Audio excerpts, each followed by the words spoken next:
Welcome to another episode of our live stream, My Journey to the Trinity. Happy to be with you. Happy to be with me. Hope you're having a good night. And I just wanted to, the I was listening to David Wood and the Apostate Prophet. They were doing their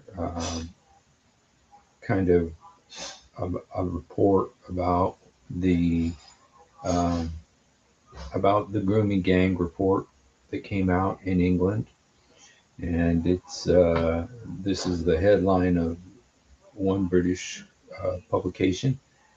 The story is by Ben Whedon. Now, I'm not sure, but I remember that CNN used to have a reporter named Ben Whedon. I'm not sure if this is him.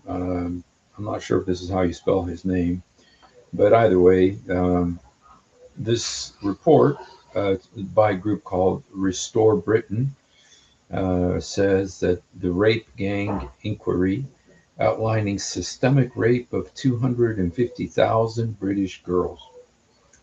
And I thought, I was listening to, David and Ridvan, the apostate prophet, talking about it. And as they spoke about it, one thing that they were outlining the actual report, which you can read. You can actually go and read the report.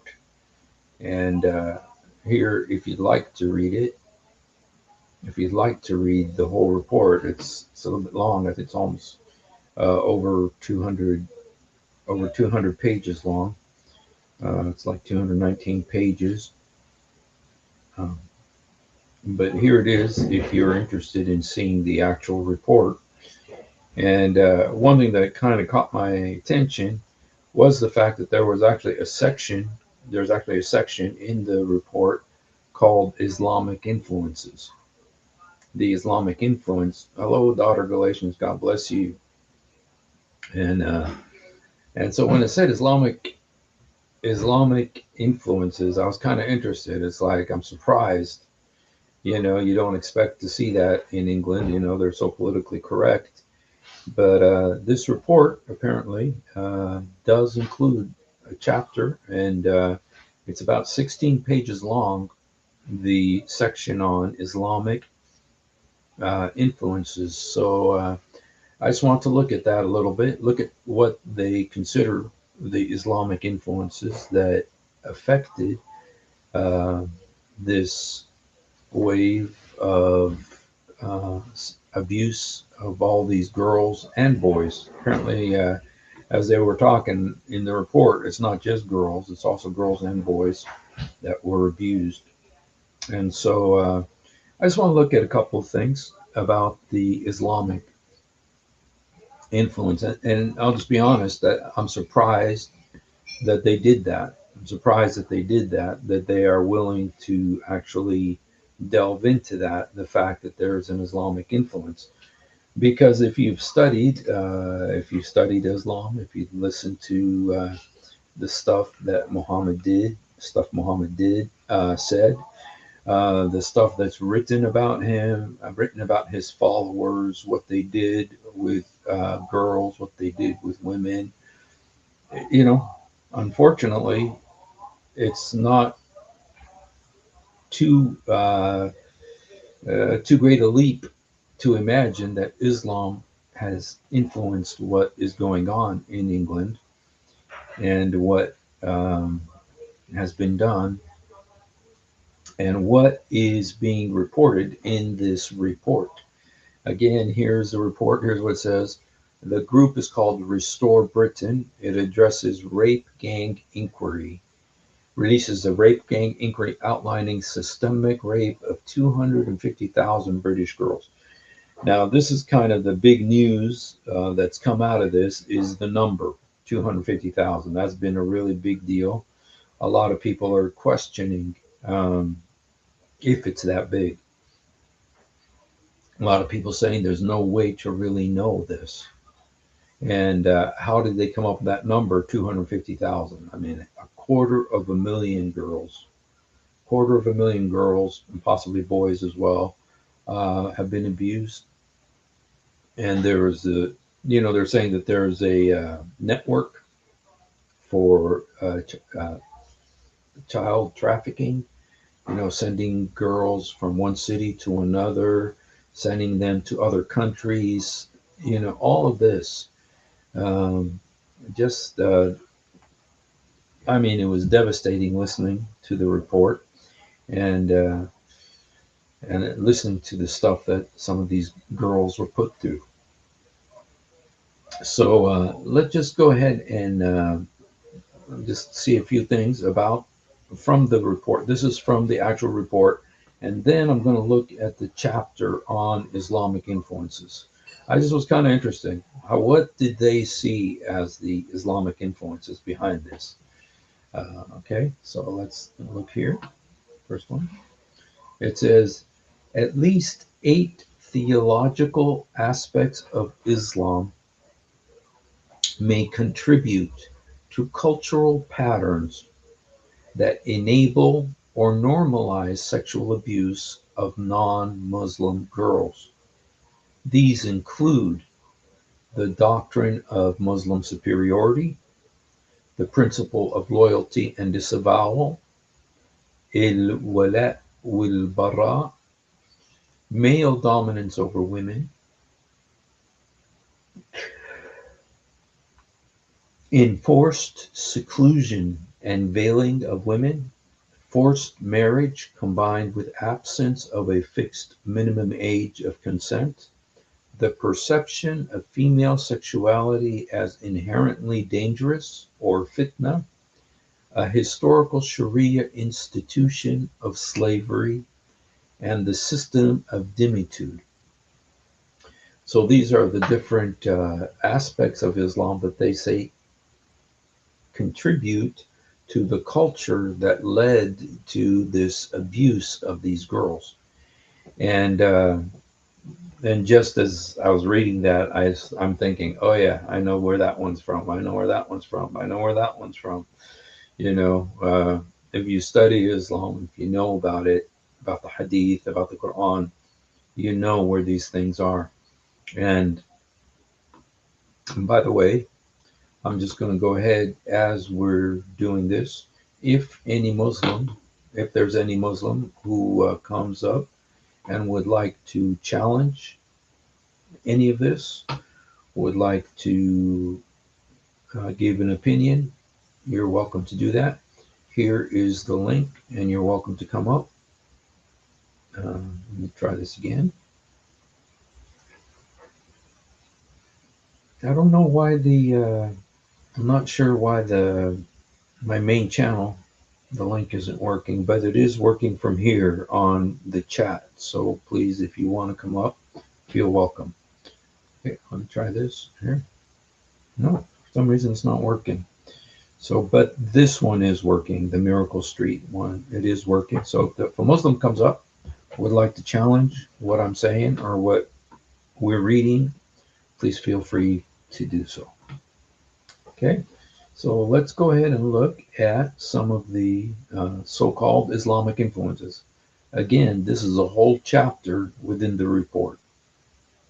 A whole chapter, and it's about 16 pages long, about the Islamic influence in this, okay?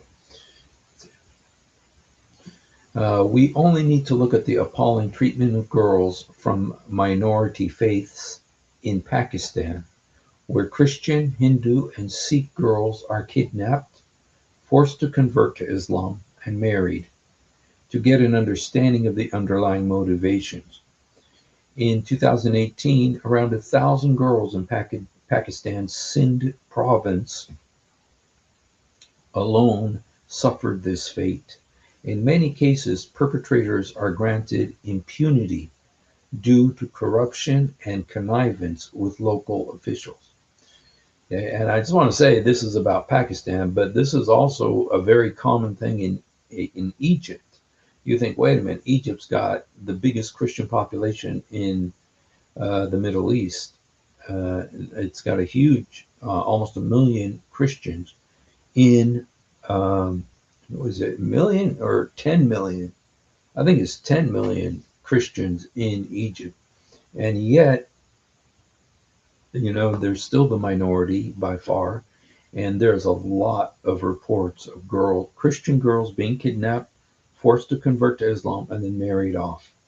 Okay. And so it's not just in Pakistan, even though this report talks more about Pakistan, mainly because the main offenders in England and in the UK have been Pakistani, even though there are also Somalis and other groups as well. Okay, so yeah, it's 10 million. Yes, in Egypt, it's 10 million. Those are the Copts, and the Copts are the original Egyptians before the Arabs came. The Arabs now control Egypt. There's like 90 million people in Egypt. Of those, 80 million are Muslims. Well, they are the original Egyptians are the Copts. This will go back to, in fact, the word Egypt. Egypt comes from that word Copt. And yeah, like the pharaohs that you read about in the Bible, they're all originally from the Coptic lineage. So, but they were taken over by the Islam and forced to convert. And it was there that the Pact of Omar, which gives you three choices: either you're allowed to convert to Islam, or you pay the jizya, which is a lot of money if you're a Christian, or you just are killed unalive. So those are the three choices that the Pact of Omar gave to the Egyptians, and wherever they went, that's the mercy of Muhammad. So, all right. So let's just look at a couple of things here about in this is all in the Islamic influence section of the report on grooming gangs in England. Okay. Okay. We read this one already. Okay. Okay. All right. We read that one too. All right. Okay, now this is talking about like in Pakistan or in any country where um, Muslims are the majority, like Algeria, Morocco, Libya, Egypt, Sudan, Somalia, Syria, Jordan, Lebanon. Okay, minority Muslim populations may behave differently from majority ones. For instance, convictions of Indian origin Muslim men in grooming gang cases across Britain, Mike uh, 30 Mike Thompson, abducted, shackled, and forced to marry 12 BBC News, are notably rare compared with those of Pakistani origin. Let me read that again. Minority Muslim populations may behave differently from majority ones. For instance, convictions of Indian origin Muslim men in grooming gang cases across Britain, there were 30, Mike Thompson, abducted, shackled, and forced to marry at 12, BBC News, okay, are notably rare compared with those of Pakistani heritage. Okay, so they're saying that there's a lot more Pakistani offenders in this regard rather than Indians. Okay. Okay, now we're actually looking at some of the aspects of Islam that contribute to a culture that would permit this. Okay, and one of those issues is Muslim supremacism.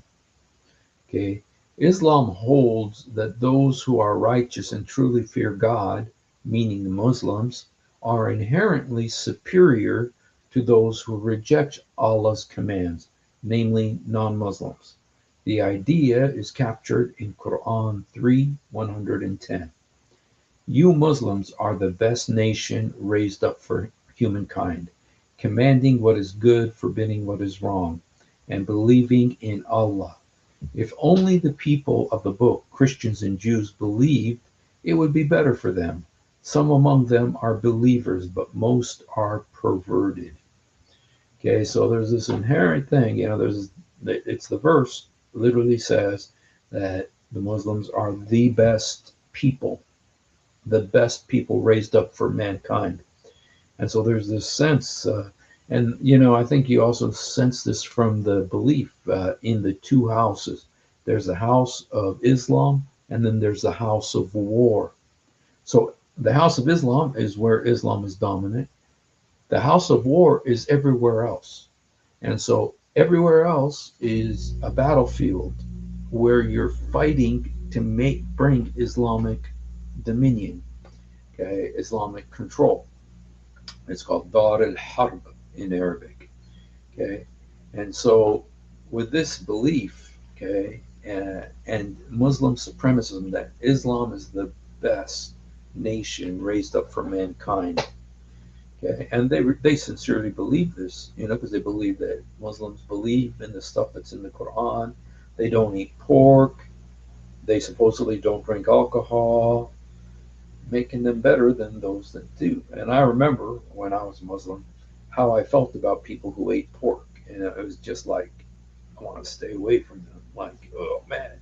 And one time we had this neighbor who came over, and we were in the U.S. and it's a Christian neighbor, and her parents had done a pork roast, or pork chops or something, and we were friends with them. And the daughter came over and brought this piece of meat, which we believed was pork, and she put it on the table. Says, "Here, just eat it. It's so good."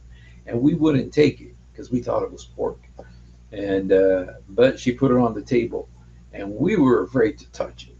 We were afraid to touch it because we thought it was pork. And it was just this sense of, wow, these backwards people eating pig. So I remember having this superior attitude. So okay, so that's one of the cultural aspects that leads to this. Why would Great Jan do mut'ah? Yes. The left weaponized the word racist, yes, to oppose their opponents and give them a pejorative label. Absolutely. It's time Christians retook the linguistic high ground, proudly declared themselves as culturalists. Hmm. You have to look that up. But rather than being racist because of people's race, you deal with people's culture, and your problem is not with the race, but with the culture, which is legitimate. So, public service announcement: Allah is not Yahweh. Thank you. That was thank you so much. It reminds me of that commercial. There's a commercial, and the commercial is about accents, how to talk English correctly. And in the commercial, there's a guy who's like, uh, a person who's at a control booth, for ships, like this, he directs ships, from his microphone and stuff. Hello, John Scott. God bless you. Thank you. And there was a ship that's calling to him, and the ship is going under. And the guy who's calling him from the ship, is saying, "We're sinking, we're sinking." And the guy who is, the who's taking the report at the lighthouse or at the dock, yeah, he says, what are you sinking? What are you sinking? Just showing that. I'm not sure how I went from there to there, but I wanted to tell you about that joke anyway. So, all right, let's, all right, 4, 5. Let's look at number 5 here. Did we have a number 5 or did we just go to 6? Okay, we went to number 6 here. Okay. Superiority and dominance of men over women. Now, this is a cultural aspect that within Islam, okay, going back to this, remember, this is what we're going saying. At least 8 theological aspects of Islam may contribute to cultural patterns that enable or normalize the sexual abuse of non-Muslim girls. Just remember what Muhammad said about the blondie women. He says, fight the Romans so you can get the blondie women. So there is that, even in the hadith, this is an issue of how to treat non-Muslim women. Okay, but here it's the superiority and dominance of men over women. Okay, and we know that Islam establishes that men hold the position of managers or maintainers, Qawamun, over women. Qawam, is standing over women, as stated in Surah 4, verse 34, where the role involves ensuring women remain in their proper state. Under Islamic law, every woman remains under the guardianship, wadi, of a male relative. That's why she can't leave the house without a wali, without a muharram, someone who walks with her, a male relative, a brother, her husband. She can't go out by herself without a wadi, without a a male relative. Normally, this is her father.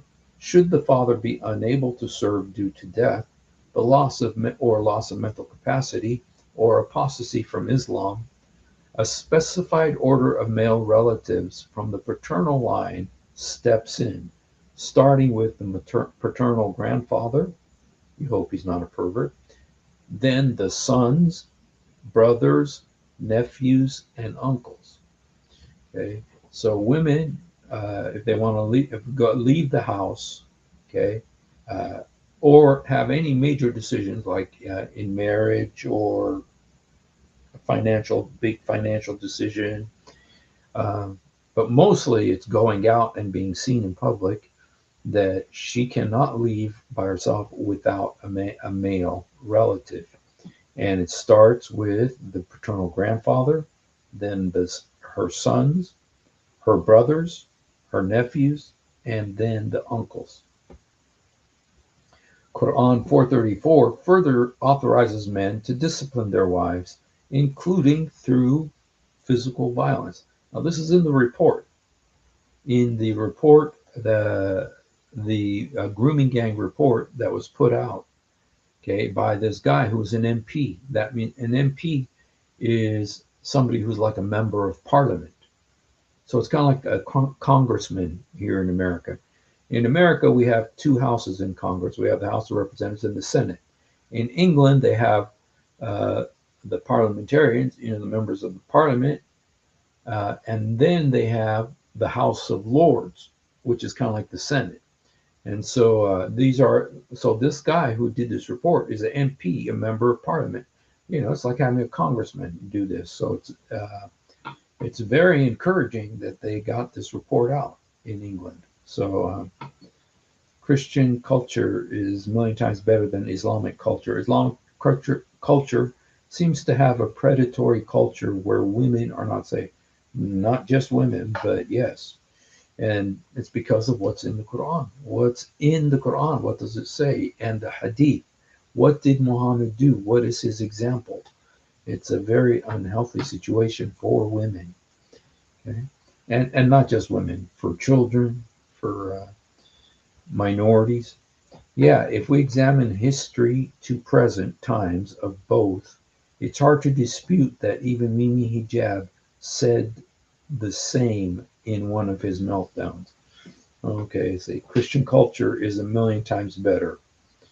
Yes, absolutely. And then the fact that they're living in Christian countries, enjoying the freedoms, enjoying the benefits of living in a Christian country, it tells you something. It's like, why are they so happy in Christian countries? Why don't they leave to go to these Sharia lands? They love Sharia law. Why are they in these countries, these Christian countries? Go live under Sharia. There are places where you can do that. Go to Pakistan, go to Iran, go to Saudi Arabia, go to Qatar. There are many places if you want to live under the perfect law of Allah, Sharia law. Though all those places are under Sharia law. So, okay, all right. Let's see. Next. Okay. Okay. Let's see the next one. The seclusion of women. This is an interesting one here. The seclusion of women in Islamic society. You know, there's actually a verse where it talks about if a woman is suspected of uh, homosexuality or adultery, one thing you can do to her is lock her in the house until she dies. Lock her in the house until she dies. Okay. Islamic law contains multiple provisions that mandate the covering and seclusion of women. It is widely recognized that a Muslim woman must cover most of her body when appearing in public. Additionally, Sharia grants a male guardian the authority to restrict a girl's or a woman's movements, allowing him to confine the wife or daughter to the home and permit her to leave only when accompanied by a male relative and for a valid reason. This is reflected in Surah 33, verse 33, which instructs women, stay in your houses and do not flaunt yourselves. One consequence of the Sharia derived culture of covering and seclusion is that a woman who appears in public without covering or remains outside the protected space of the home may be culturally perceived as unguarded and therefore sexually available or promiscuous. This notion that an uncovered woman invites molestation is suggested in Quran 33:59. Okay, now I want to see this. Quran 33:59. Let's check that out.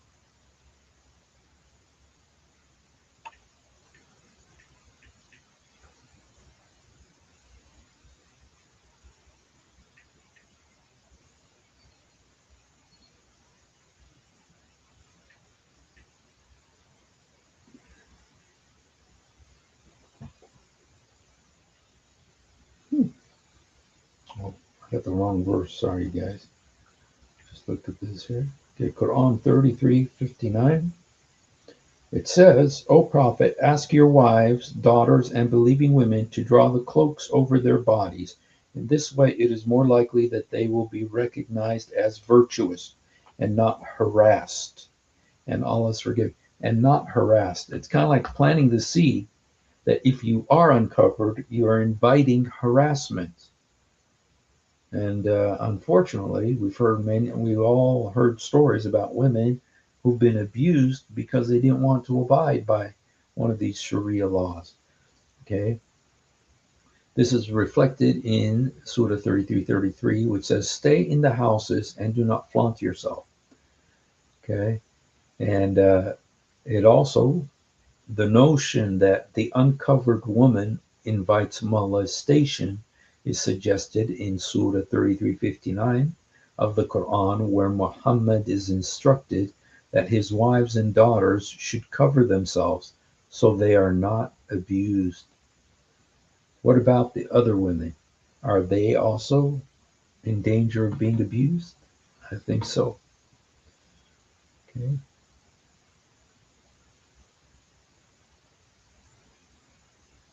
Okay. Another problem in the Islamic culture is forced marriage and the age of consent. Forced marriages and the age of consent. Under Sharia, marriage takes the form of a contract arranged between two men, the groom and the bride's male guardian. The structure closely resembles the contract of a sale. The groom pays an agreed sum, so as the mahar. Mahar is the dowry to the bride, and in exchange, she becomes sexually available to him. Islamic jurisprudence sets no minimum age at which a girl or woman may be married. Religious authorities permit a father to arrange a marriage for his daughter even while she is an infant. So even as an infant, a baby could be married off. And so you see what Muhammad did when he married a baby, 6-year-old Aisha. Muhammad himself married Aisha when she was 6. Wow. This is what is this a boast? An arrangement made between Muhammad and her father and consummated the marriage when she was 9. The Quran itself addresses the remarriage of a divorced girl who has not yet reached menstruation or puberty. Wow. They're really being honest and expressing the exact problems with the Quran. They've actually already mentioned Quran 65:4, which talks about the period you have to wait after a woman has divorced before she can be remarried. There's what's called the iddah. The iddah is a 3-month period that any divorced woman must wait before marrying somebody else, because it may be discovered in that 3 months that she is pregnant, and that way they'll know whose the baby is. Okay, so the iddah is that 3-month period that the divorced woman must wait before she can remarry. Well, in Islam, in the Quran, chapter 65, verse 4, this iddah, this 3-month period, it talks about who this applies to. It applies to uh, women who get divorced, whether it's first, second, or third, or whatever time. And it also says it's also for women who have stopped menstruating, because of menopause. Some women, women, when they reach menopause, some maybe when they're 50, maybe when they're 60, or late 40s, possibly. When women stop menstruating, then, they have to wait. Those women have to wait 3 months before they marry another man, another husband, because they've been divorced. They have to wait 3 months, their iddah, before they can marry somebody else. And then there's another group of girls in this verse, and it says, "Elati len yuhidn," those who have not menstruated. So there's in this verse, Quran 65:4 is saying you can marry, divorce, and remarry a girl before she reaches puberty. So she might be, like Muhammad Hijab said in the video famously, it might be a 5-year-old girl. It might be a 5-year-old girl, but she hasn't reached sexual maturity yet. And so she doesn't yet menstruate. Well, if she doesn't menstruate, okay, Ibn Kathir explains to us who are these girls that don't menstruate. It says they don't menstruate because of their young age, because these are little girls. And in the Quran, these girls are called Qasirat al-Taraf. Qasirat al-Taraf. The girls in paradise, according to the Quran, are called Qasirat al-Taraf. What does that mean, Qasirat al-Taraf? The word Qasirat is used in the Bible. The Bible uses that word in Arabic, the Arabic Bible. In kunt qasir, that means when I was a child. Qasirat means child. Some of these girls are children, according to this verse. And there's so that's 3-month period here. This is devastating. Quran 65:4 says that yes, a 54-year-old man can marry a 6-year-old girl. Muhammad did it, but he's the perfect pattern for all Muslims to follow. And so Muhammad, he married a 6-year-old girl, and because of that, uh, it's permissible for Muslim men to marry girls before they reach puberty. Okay, so hence why the women and girls must be covered up in the presence of male when they are outside the home. Yeah, and it's for their protection. It's totally for their protection, because if they get harassed or raped and they're not wearing their hijab, they're to blame. They're to blame because they weren't wearing the hijab. Now, what if they're wearing their hijab and they still get harassed or raped? Then you have to bring four witnesses. It's very complicated. It's very difficult for women. Women are greatly abused in Islam. No woman should be a Muslim. No woman whatsoever should ever be a Muslim. Muhammad insulted women. He said women are half-brained.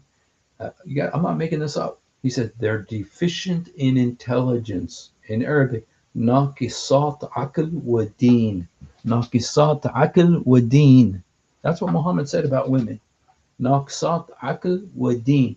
Deficient in intellect and in religion. And the women came to Muhammad. They said, "O Prophet, peace be upon you, why are we deficient in religion and intellect?" And Muhammad says, "Doesn't the Quran say that a woman's testimony is worth half of a man's testimony?" And the woman said, "Yes." He said, "That's because of the deficiency of your intelligence, because you're stupid. The deficiency of your intelligence." That's what Muhammad said.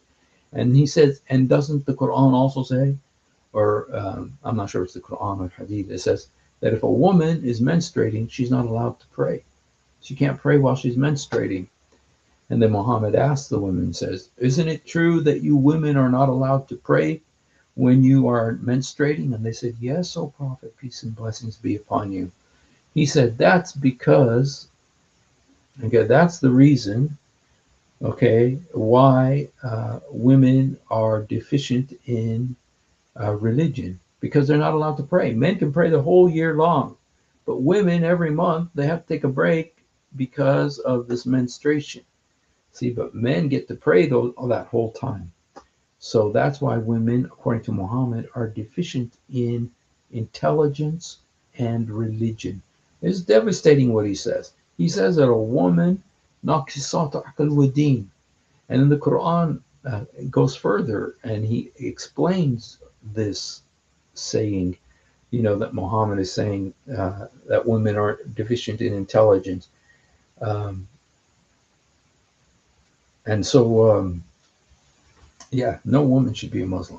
No woman should be a Muslim. You should leave, you should run from Islam now, right now. Don't wait. Leave Islam. Say, "That's it. I'm sick of Islam. I don't want to be a Muslim anymore. I can't agree with Muhammad anymore that women are allowed to be beat, that women have to shut up, that women are locked in their house till they die if they suspect them of lesbianism or adultery. They lock them in the house till they die." Wow. So, okay, let's go ahead and see some more here. Okay. I mean, this is unbelievable, man. What a report. Okay. Okay, superiority of, and one thing I just want to say, of course, you guys know this, but just in case there's somebody who doesn't know, it says at the very last sentence on this, Surah 434 further authorizes men to discipline their wives, including through physical violence. The way the Quran says it is, 434 says it, is that if a man fears disloyalty from his wife, it doesn't mean she's been disloyal. It just means he's afraid that she's being disloyal. What should he do? The Quran tells you exactly what the writer of the Quran thinks you should do if you get approached by, um, excuse me, um,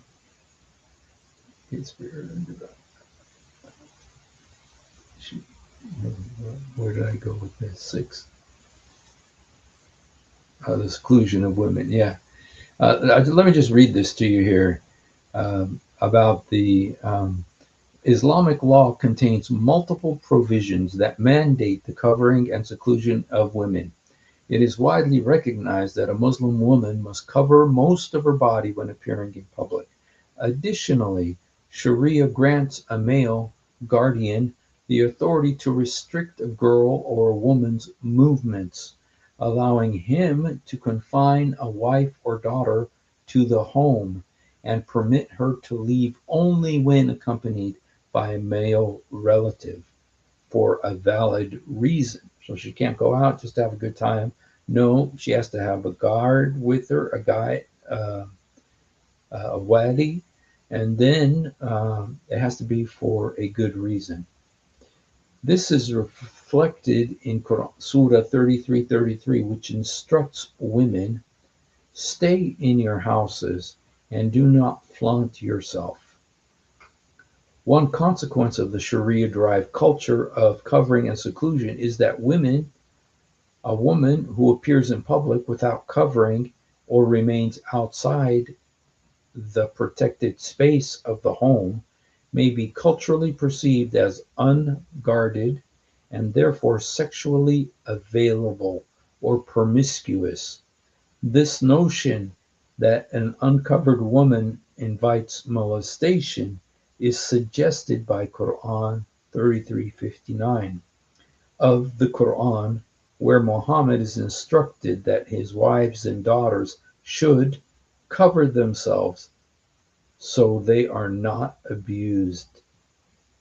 Okay, so here, you got another reason why women need to cover up so they won't be abused. Now, you can compare this with what Jesus said when Jesus was dealing with this issue, because the issue here is that men have eyes full of lust and they look at women and they see a woman and they go crazy. Okay. And so, if you cover the woman, that'll make it easier for the man. His eyes are not going to lust over her because she's completely covered like a tent walking in the street. Okay. Now, but remember what Jesus said. Jesus didn't lay the onus on the woman. He laid it on the man. Jesus, instead of blaming the woman and putting the responsibility on the woman, he put the responsibility on the man. He said, if your eye offend you, pluck it out.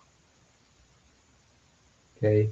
Jesus said, if he who looks at a woman with lust, he that looks at a woman with lust, just looks at her, has committed adultery with her already in his heart. He's already committed adultery in his heart with this woman. But Jesus put the responsibility on the man to guard his eyes, the man to control his eyes, control his passions. But Muhammad put all the responsibility on the woman.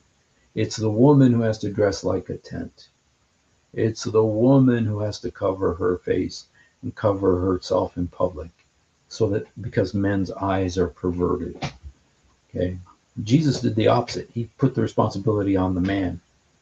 Islam puts responsibility on the woman in a very bad way. Okay. Yeah, that's a good next one. Okay. Forced marriage and the age of consent.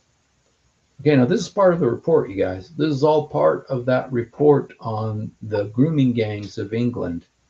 And this is a chapter called The Islamic Influence that may have led to these abuses.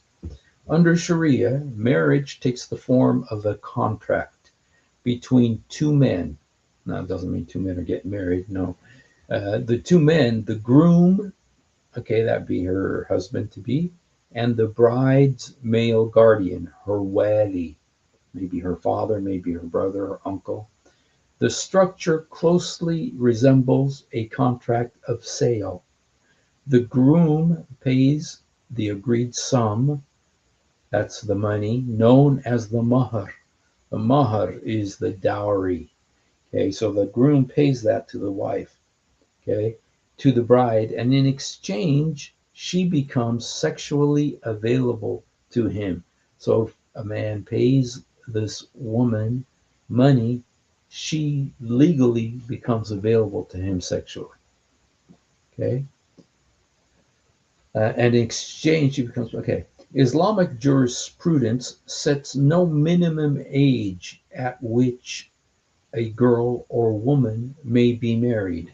Religious authorities permit a father to arrange a marriage for his daughter even while she is still an infant in the cradle. Uh,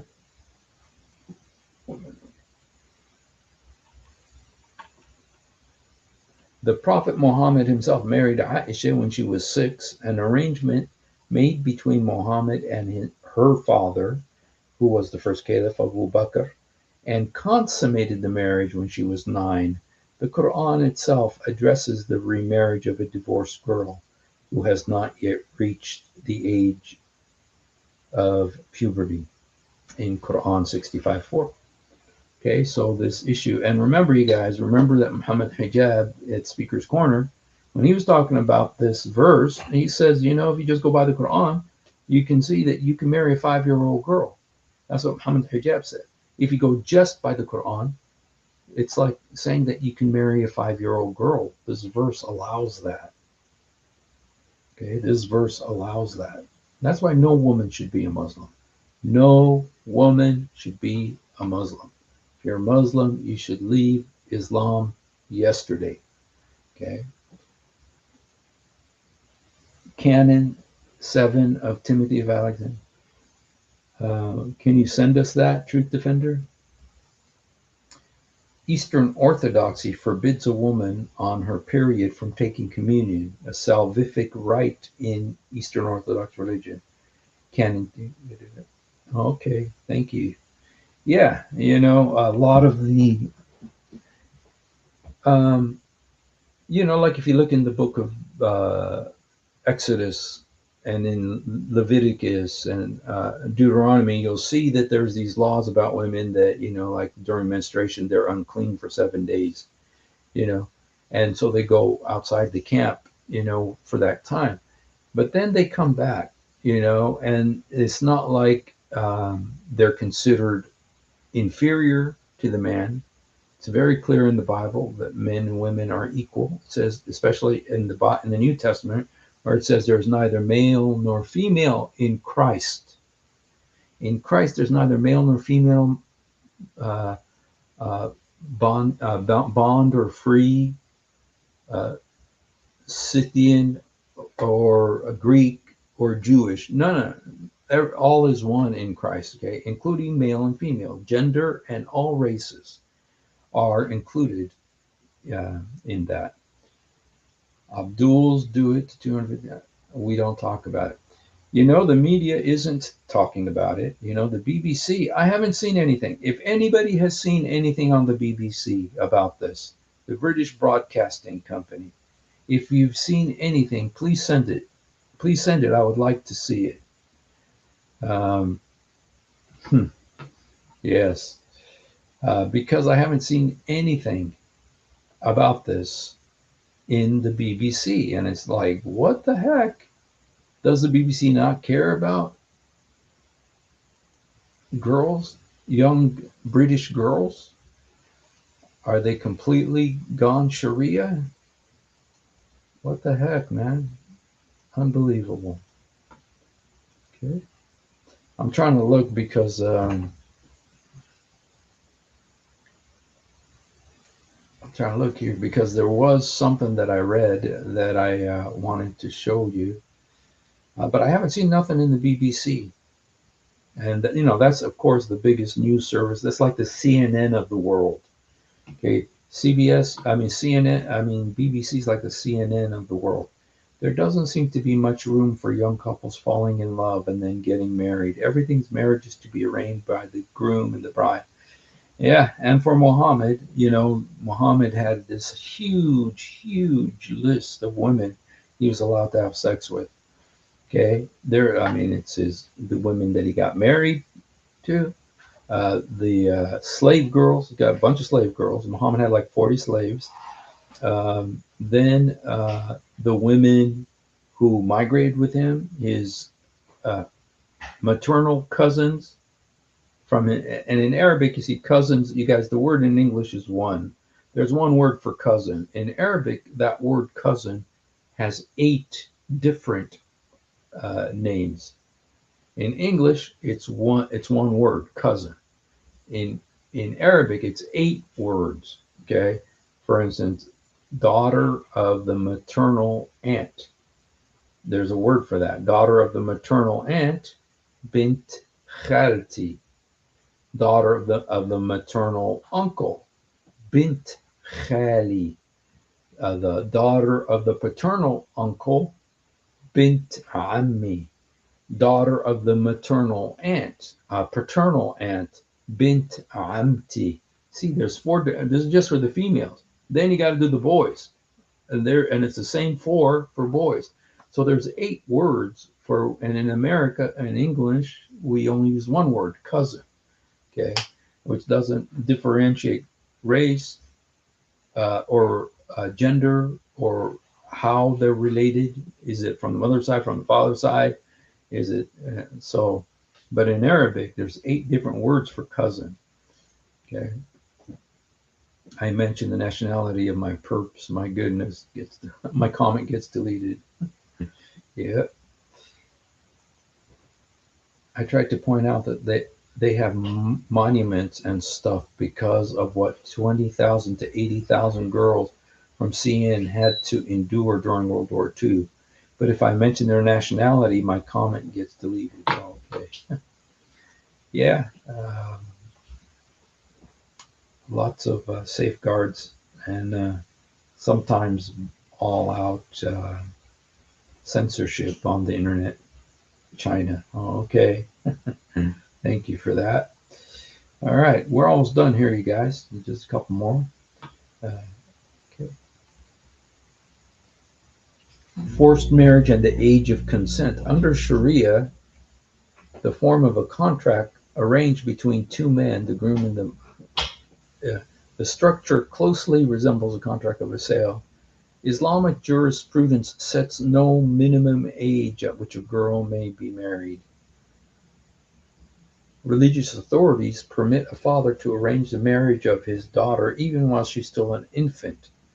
Muhammad himself married Aisha when she was 6, an arrangement made between Muhammad and his father, and consummated the marriage when she was 9 years old, and she was not pubescent yet.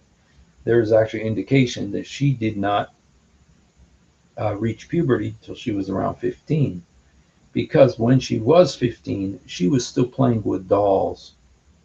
When she was 15, she was still playing with dolls. Well, the only people allowed to play with dolls in Islam is girls who have not reached puberty.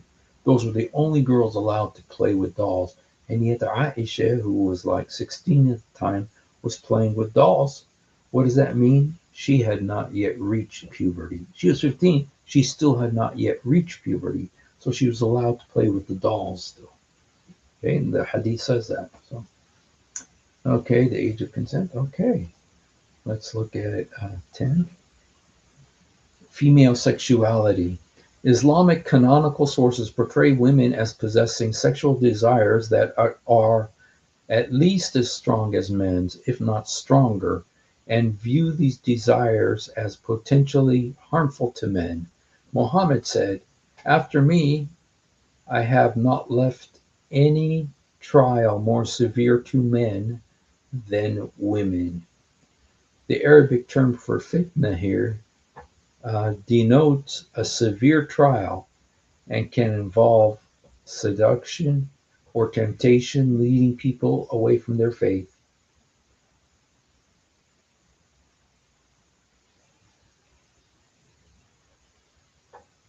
Excuse me, sorry, you guys.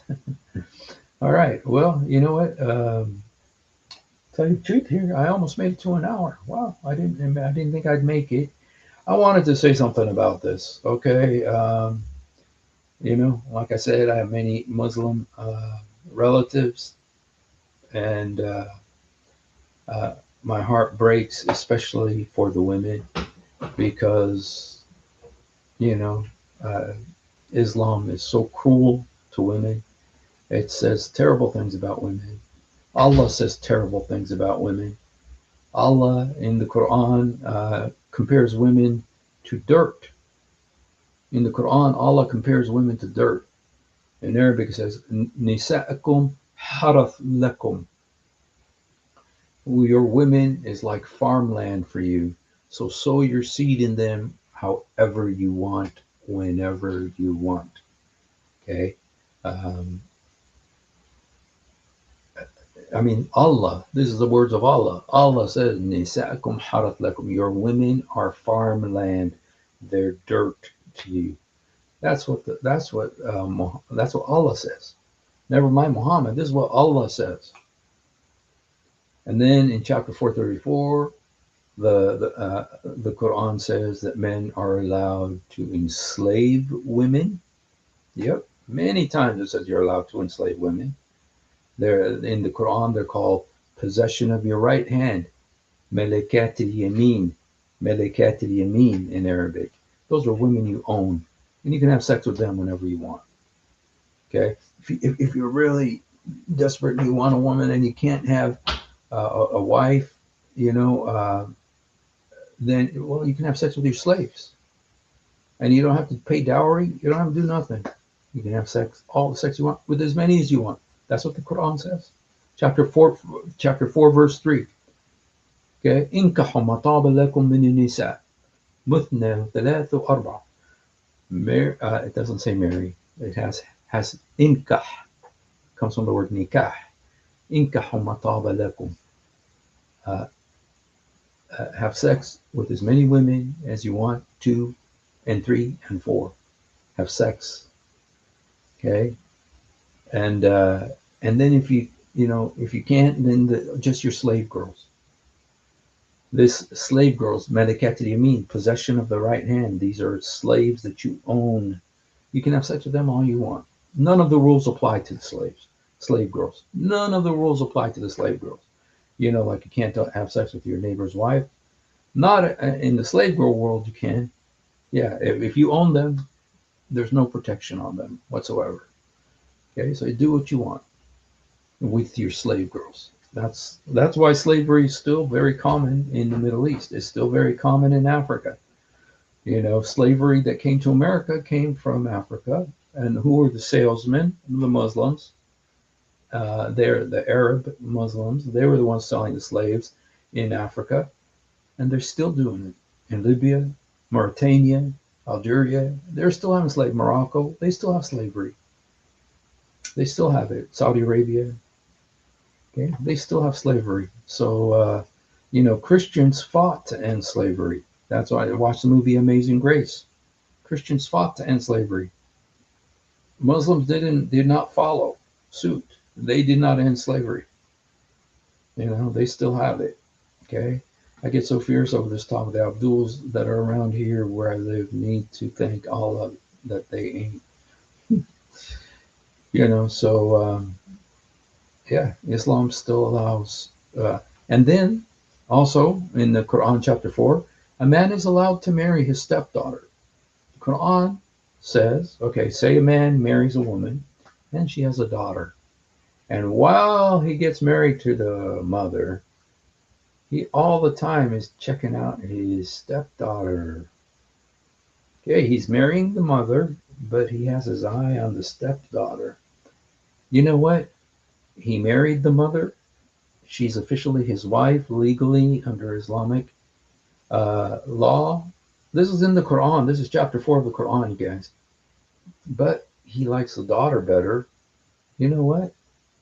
If he doesn't have sex with the mother, doesn't consummate the marriage with the mother, he can get married to the daughter. Just divorce the mom and marry the daughter instead. And have sex with the daughter, stepdaughter. This is in the Quran, chapter 4. You can marry your stepdaughter. Okay. So this, see, no woman should be a Muslim. No woman should be a Muslim. Don't think. And then there's all the stuff in the Hadith, what Muhammad said about women. And also in the Quran, we should also say that a woman's testimony in court. If you're in America, be thankful, women. If you're in America, be thankful that America is not Sharia, because even though They're trying to bring Sharia. They are trying to bring Sharia law to America, in Texas especially. They want Texas. I don't know what it is. Oil, money, Christians. You know, uh, Yasser Qadi. He wants to build his epic city over there. Um, and so, but women under Islamic Sharia law, women's testimony is worth half of a man's testimony.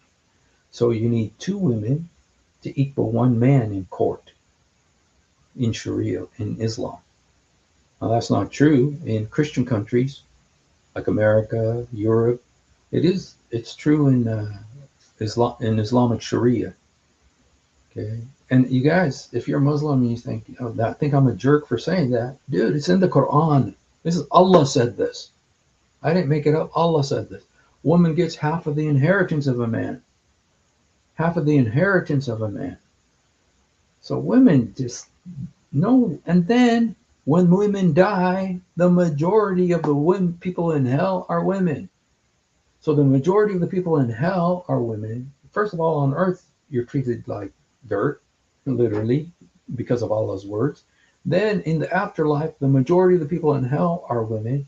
And then what if they do get to go to Islamic paradise? What's going to happen then? Then they're going to watch their husbands have sex with all of these houris, and they get to be the doorkeeper. Okay, number two, and she has to wait 10,000 years because each sexual encounter is 10,000 years up there, and the orgasm is 80 years long. And so, she's got to wait for, all 72 of these women. And she's got, okay, number 37, and each one gets 10,000 years with her husband. And then at the end of that, she gets to go in with her husband to be with her husband. And then she has to start again. And you guys, if the Shiite teaching and doctrine on the Houris is right, it's much worse. Because according to the Shiite, like for a man who fasts Ramadan, a Muslim man who fasts Ramadan, you know how many women he gets? He gets, first of all, um, according to he gets his 72.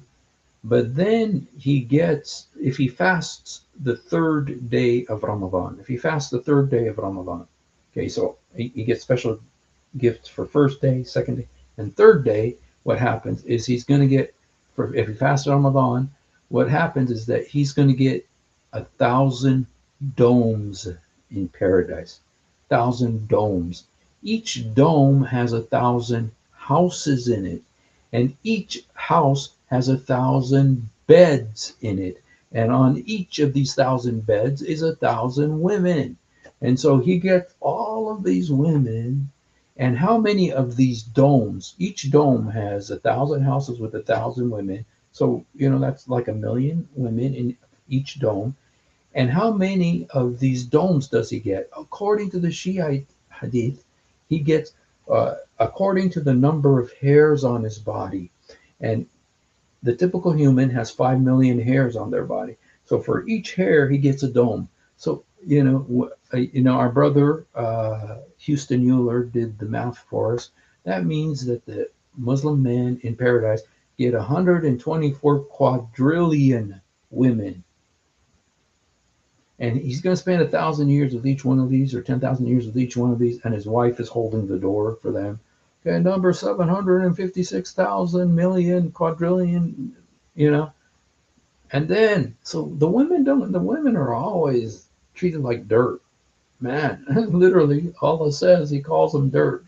The Quran, if you're a Muslim woman, Allah calls you dirt. I'm sorry, it's in the Quran. Nisaikum harath lakum. Let's look. What the Quran says. I don't want you to think that I'm making this up. Okay, I'm going to type it in Arabic. Where is it? Haraf.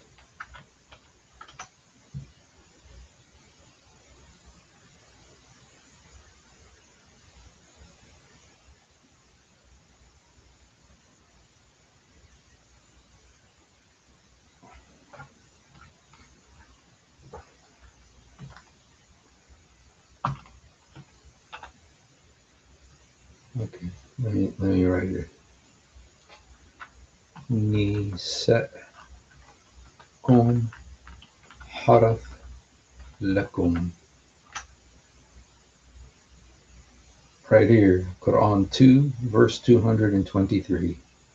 Your women are tillage for you to cultivate. Your wives are place of cultivation. Your wives are your fields. Your wives are tilth. Your wives are your tilth. Tilth. That's a fancy word for dirt. Your wives are tilth. It doesn't say your wives. It says women. Your women are dirt. Tilth.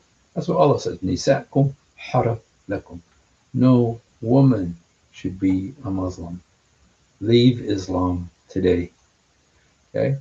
So yeah, and then we see what's happening in England, and 250,000. Now, this report, let me just tell you about this report, okay? Because some people are saying, wait a minute, who wrote this report? Is this report legit? Is that, um, there was actually some guy that wrote about this. I think it was his name is Whedon. I think it was. Let's see if I could find that report.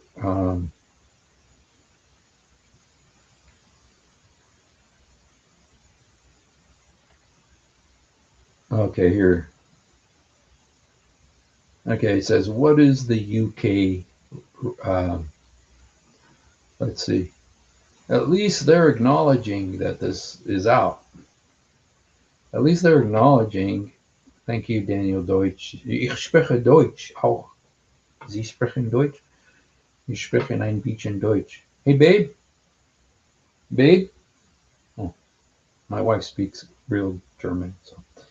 The Rape Gang Inquiry is a privately funded, non statutory investigation led by MP, which is Member of Parliament Rupert Lowe, and campaigners that published a 219-page report alleging organized, long-running sexual exploitation of predominantly white British girls by largely Pakistani Muslim networks across many UK local authority areas, including claims of at least 149 districts, an extrapolated figure of 250,000 victims. The report has been amplified in right-leaning outlets and social media, while mainstream reviews and fact checkers warn its headline numbers and some historical attributions are based on extrapolations, contested methodologies, and a report does not have statutory power to compel evidence, factors that limit its credibility as definitive.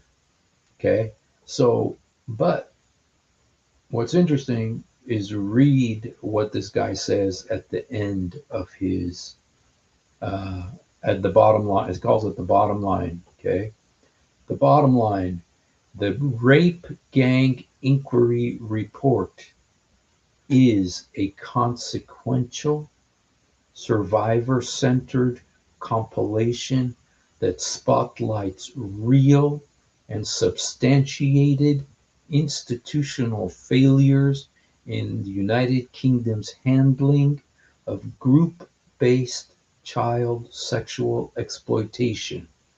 But its most dramatic numerical claims and some historical attributions are contested and derived from extrapolation rather than nationwide verification. Therefore, it should be treated as an important but non-definitive contribution to a broader, still unresolved national accounting that official statutory processes and police investigations continue to develop. And now this is possibly from some left-leaning, you know, I wanted to go to the people who are going to be critical just to see. Um, but But even with his critical and cynical, maybe. I don't think he's cynical. I think he's very extra critical, but I don't know if I would call him cynical. Okay, but even with that, he says this is a consequential, survivor centered compilation that spotlights real, substantiated failures in the UK's handling of child exploitation. So let's hope change is coming to England. England culturally leads the world still. England still culturally leads the world. You know, the sun never sets on the British Empire. That's what they used to say. But those countries are still all have British connections, and the culture of Britain affects them. So we want Britain to be freed from the scourge of, you know, grooming gangs and the Islamic influence of that. Um, so let's pray for England. We love England. England is the mother of America. 20,000 to 80,000 Chinese girl war crimes. Yep. The government refused to do the inquiry. Yeah, of course. And the inquiry talks a lot about Sadiq Khan. He said, "Oh no, there's nothing to see here. London is as pure as the driven snow." You know, I didn't trust him the minute I saw him, and I know he's got the British accent and everything. And but there was a woman who was talking to him and saying, "What about the rape gangs? What about these grooming gangs in London? What about it?" And he was acting like, "What did she say? I didn't hear what she says. Anyone understand what she's saying?" He was just being so disrespectful. It makes me think of the Islamic superiority mindset. He feels untouchable. And unfortunately, the leftists of England, they're to blame for this because they're the ones who are, you know, bowing down to Islam and licking the toe jam of Sadiq Khan and Mamdani. And so, anyway, all right, you guys. Well, I wanted to say something about this. And so I encourage you to go read the report. Um, like I said here, oh, is it here? No. If there's any Muslim here who would like to come up, you're welcome. Here's the link. And let me just again show you if you want to see the report. And don't pay attention to what the media, the BBC is guilty in this, guilty in covering this up too. Um, yeah, I don't know many grooming gangs. What the grooming gang? They cut your hair? What do they do, man? Um, Here is the report if you want to watch it. But just like Mom Danny, people voted for him. So, all right, you guys. Well, to quote apostate prophet, stay away from Islam. And if you're already in it, flee Islam, especially if you're a woman. Especially if you're a woman. Leave Islam yesterday. Leave Islam yesterday. Islam is so bad to women. The religion. Now, I'm not saying that uh, Muslim men, that all of them are bad. I know that's not true. I have many relatives. I know that it's not true that they're all bad to women, you know. But what I'm saying is Islam, the religion, the ideology is bad, so bad to women in this life and in the hereafter. It is terrible. Even if they make it to paradise, it's terrible for them. And so leave Islam yesterday, you guys. All right. If you haven't done it, please do it now. Jesus, help me. Jesus, forgive me. Jesus, come into my heart. You know, uh, I know a lot of you guys have already seen my new video, but because it's new, I think I want to show it again. Or let me show you another one of my videos. Okay, and then if you have to leave, it's okay. I won't be offended. Um, oops, video file. Let's see if I can show this.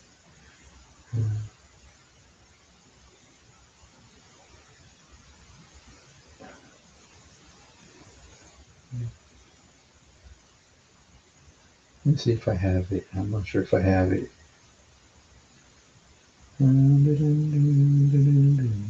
Okay. Okay. Oh no, that's not the one I wanted, but what happened?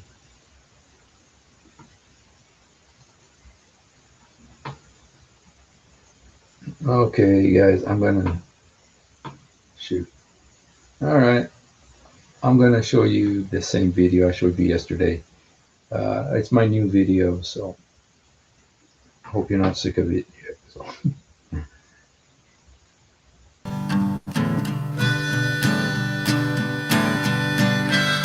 It's only in the giving that the heart grows bigger than it is. It's only in the giving that the heart grows bigger than it is. I thought a homeless man was dancing in the street until I saw that he had nothing on his feet. His soles could not endure the Southern California heat. I offered him my sneakers, but they were too small. I offered him my flip-flops. I guess that's why they say one size fits all. It's only in the giving that the heart grows bigger than it is. It's only in the giving that the heart grows bigger than it is. 1,001 reasons Jenny had 'em all to leave that old Cuban at his beck and call. He had a stroke and he could not talk anymore. She packed up her bags, headed for the door. He met her there with the keys in his hand. The look in his eyes said, if you have to leave me, you can. It's only in the giving that the heart grows bigger than it is.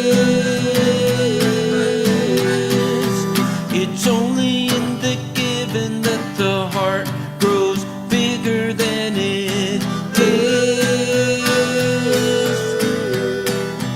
The father looked down at his daughters and sons, the things they'd done and the things they'd become.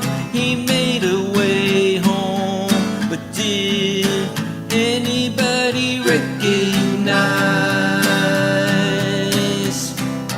Forsaken by man up on a tree, he cried out, Father, why have you forsaken me? The greatest act of love of all eternity. And his heart it grew and grew till it broke for you and me.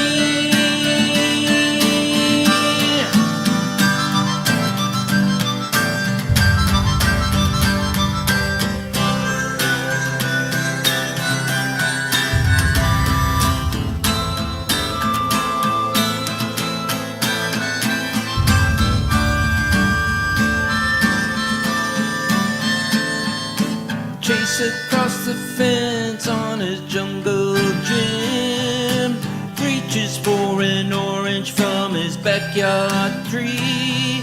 He throws throws it back over. It lands on the lawn just for me.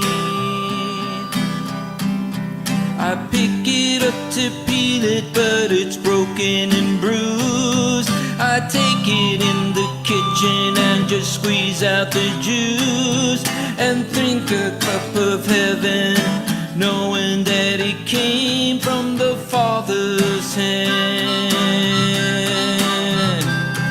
It's only in the giving that the heart grows bigger than it is. It's only in the giving that the heart